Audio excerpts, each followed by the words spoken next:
Fuzzy Rice. Welcome to Seasparkles Corner, and thanks to my friend Joe being here, who felt like doing a little bit of wood sword practicing, so I'm taking advantage of this situation here. Joe, I want to ask you a quick question. Had you ever done two-man drills with a katana before? Nope. You see? So that basically means, well, he's learning, you're going to be learning. So I'm taking advantage of this, and I'm going to be teaching you while I'm teaching him. So basically, I'm not going to be too worried about grip on this aspect on account that these are cheap bokens, so that way I don't cry if they get broken, as you should do the same as well. When you're starting out and you want to do two-man drills, get your cheapest boken you can get your hands on, that way you break it. You don't go, oh my goodness, I paid so much money for that. Trust me, bokens, I've seen them as high as over $100. I've seen them as cheap as $25, and I've seen them as cheap as $15 sometimes if you're really lucky. So, first off, basically, you want to have them orientated properly, and which the traditional start is you want to have it like it's in its case. And given Joe here will be my partner, I will give him a traditional friendly bow to show my sign of respect. Then I will ensure my knuckles lined up properly. And then I will act like I'm unsheathing my sword. And now, as you can see, I backed up a bit. Now, basically, this is going to do one-hit drill at the start. Now, I will be the defender, and Joe will be the offender, so he'll make his first swing. And then I will then deflect it. As you see, he did his first swing running along. Now I will do my swing. Now he's blocked. Now I will reset. And then Joe will do his swing.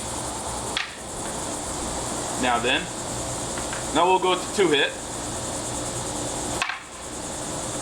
Which basically when he blocks and he goes to his counter hit. And then I will do similar when I reset. Now technically, when you actually get comfortable doing 2-3 hits or so on, then technically we'll freestyle it, which I will be informing you now at this point that I'm going to do my first hit. Then Joe will then try to counterattack into my available position. Blocked it.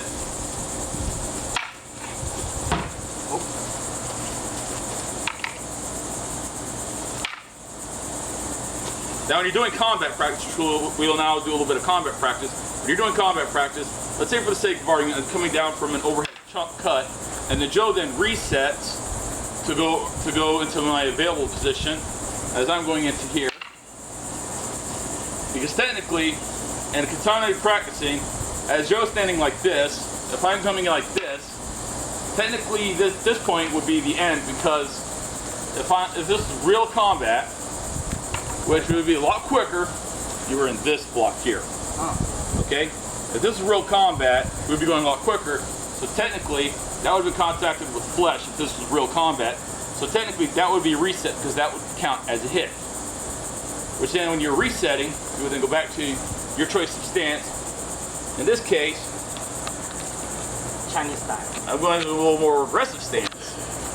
The katanas are actually both Japanese and Chinese. I do Chinese style. Because basically, any position where the sword is lined up to actually hit flesh is technically a reset, because that is an end. Which technically, in real two-man drills, they know who won and who lost after you practice for a while. Okay, so now I'm going to let Joe be the aggressor here, with me going with my preference. Technically, that would have been a point for Joe. On count, I misinterpreted, so I came in like this. Joe actually went under the sword. So actually, then this would have opened up here. That's why technically, katanas are, in my opinion, a very safe one to practice with. Okay? Now I'm going to be the aggressor. So Joe will pick his stance. Okay, interesting choice.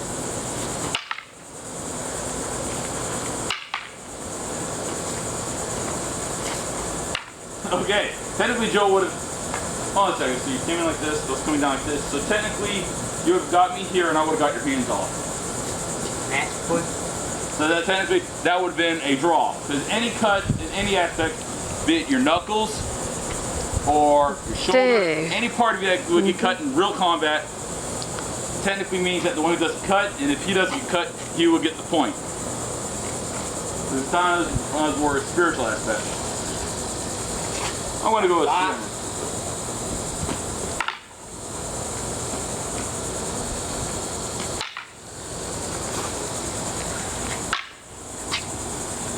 that was close. You would have almost got a point there. Ready? Mm-hmm.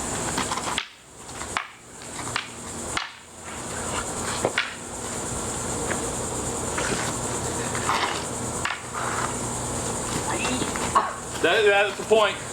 That's the point, Joe. Oh, it's fine. Yep. I get my point back. That you don't count points. Don't count that in real samurai battle. Katana technically, if you get cut, you dead. Yeah. Come on, we're doing it. So you don't actually count points. Because point to drills with katanas is to learn. Oh, very close, man. That's why technically two-man drills with katana, you're not supposed to move quick. There's more subtlety. Okay. It's about subtlety because exactly it's more like how you cheat. To build experience, to build your muscle memory. But you got years on you, then you get something. Oh, you got the point there. I felt that one a little bit.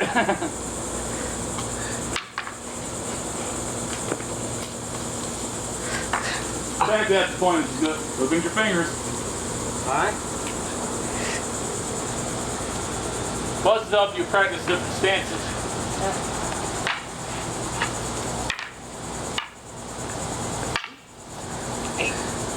That's good. We just got your elbow there a little bit.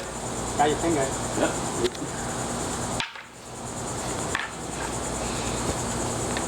Oh, got it. I can take a horse now.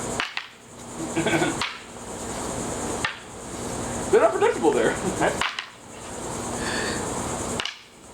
Might have gotten something there. Oh! Yep. Got behind the guard even. Oh, by the way, you know, technically the guard here is to prevent the sword from slipping down. So you can't count that as extra defense. That's defense against your own weapon.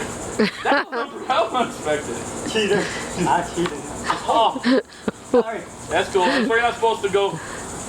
Not supposed to go crazy with it now. Yeah, You're supposed to be subtle about it.